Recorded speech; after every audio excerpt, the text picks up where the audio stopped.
Hi, I'm Nico. That's me right there. Welcome back to the channel. In this video today, I'm gonna review this lens, the 40mm CF FLE Carl Zeiss Distagon for Hasselblad 500 series camera. This is the widest rectilinear lens available for the 500 series. Rectilinear means it's a normal looking lens, it's not a fisheye. There is a 30mm fisheye that exists. I have never seen one in real life. I don't think I've ever seen a picture taken with that lens. Maybe Google could help.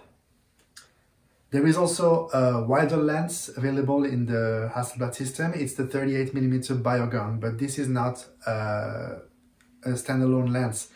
If you want to use the 38 Biogun, you have to buy a 900 series camera or SWC super wide camera from Hasselblad. You cannot use that lens on a 500 series camera.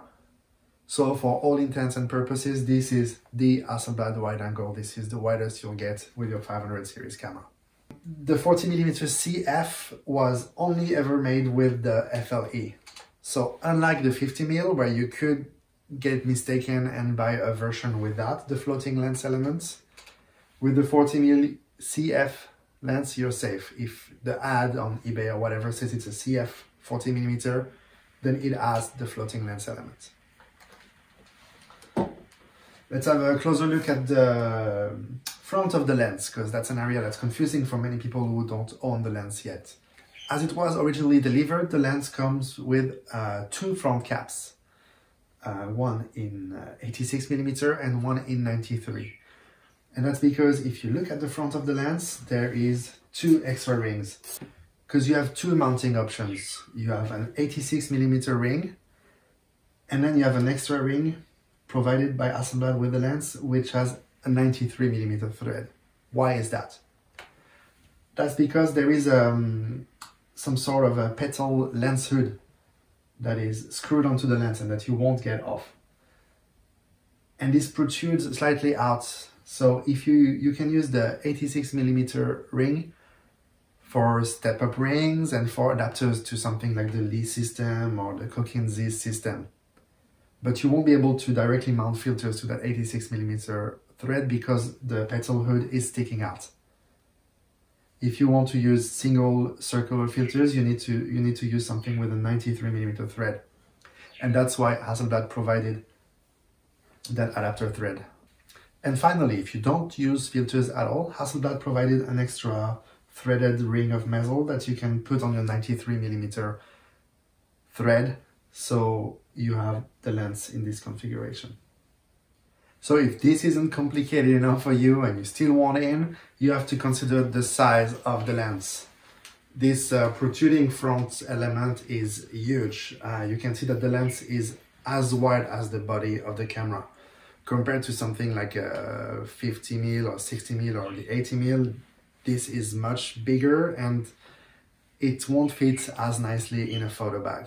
I was heartbroken when I took out this lens for a spin for this video to find out that it doesn't fit in my beloved Billingham Hadley Small Pro bag, and I had to carry around a bigger and uglier bag, which really made me feel dirty and it's okay. And now it's time to look at some pictures taken with this lens.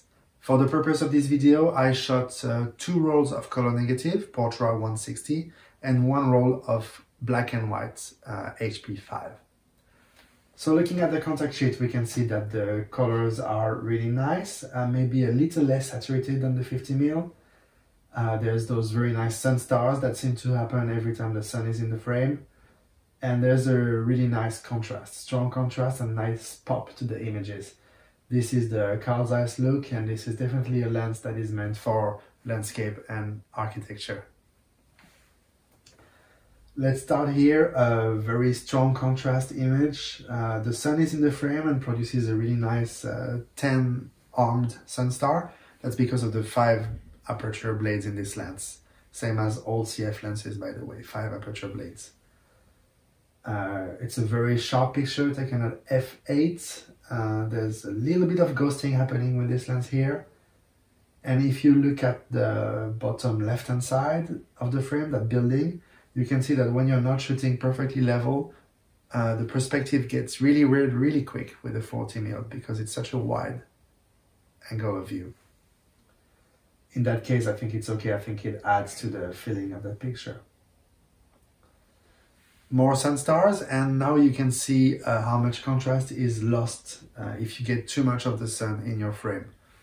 The density in the sky and on the grass is the same, so you can tell that those pictures are shot with the same settings. But look how much more shadow detail we get, how much contrast we lose when the sun is in the frame. And the final word on flare and ghosting. This was the picture where I got the most of it. It's all over the place with many different shapes. We have circles, we have pentagons, and we have weird spaceship shaped ghosts. This isn't too nice, and it really gives that weird 1980s video look. I think this lens has more elements than the 50mm. At least that would be my guess as to why it flares and ghosts much more than the 50mm. Here we can look at distortion, and you can see that it's very well controlled. Looking at the right hand side of the frame, that building wall looks fairly straight. This is shot handheld, so I could have done better in keeping things straight for sure. Here again, looking at the left hand side of the frame, you can see that the corner of the building is kept really straight. So are all the light posts leading into the center of the frame. So I think this lens is really nice and straight, and it's well suited for architecture in my opinion.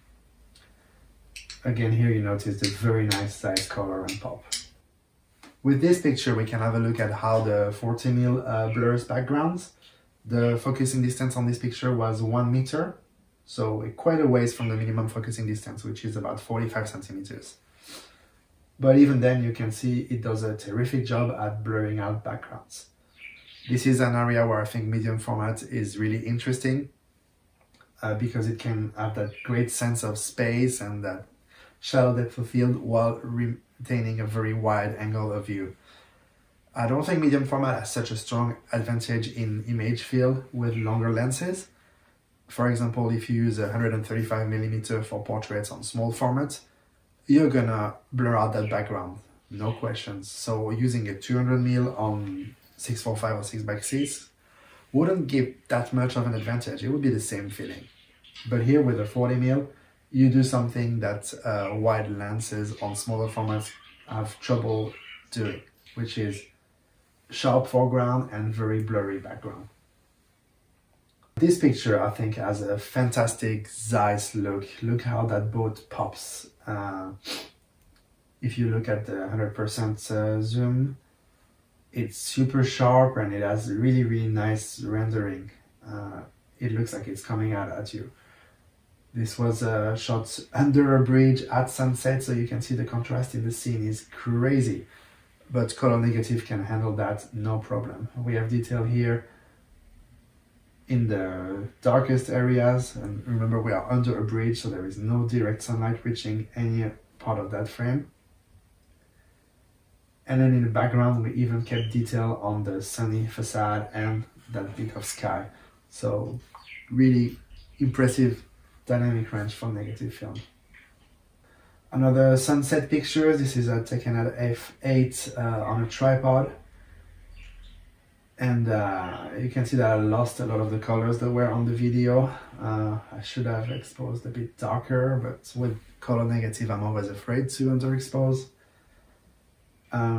This is scanned very big, so that's why it looks grainier than the previous 100% crop we looked at. This would print to 1 meter by 1 meter at 300 dpi. You can see it's very sharp, and there's a bit of red fringing on the edges, especially on the right hand side of the crop.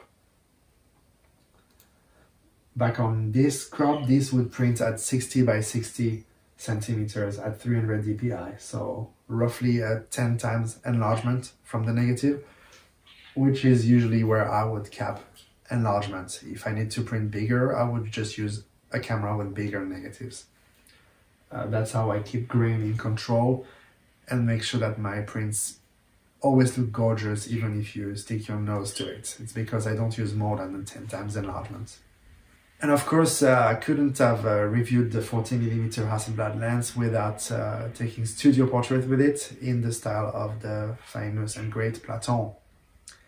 I think he's the most famous user of this lens, and he has made that lens a huge part of his aesthetic, so I had to give it a shot. Unlike Platon, I used a beauty dish. He uses a softbox, and that's because I just moved into this new apartment and I was too lazy to dig out my 120 octa. So beauty dish is what I used. And you can see that this lens renders really nicely for a portrait. The proportions are completely off. My hands look bigger than my face. It's not something I would use if I'm after a classic beauty look, but it's fun. Obviously, Platon owns that look and it's very referential if you use it too, so you might as well embrace the inspiration. I shot this one because I think he's done a very similar one. I couldn't find it in the book right now, but it feels very much in his style. You can see, and I shot this one, which is more classic and which I think is a decent self-portrait for me. Looking at the crop, it is sharp, but it's also grainy.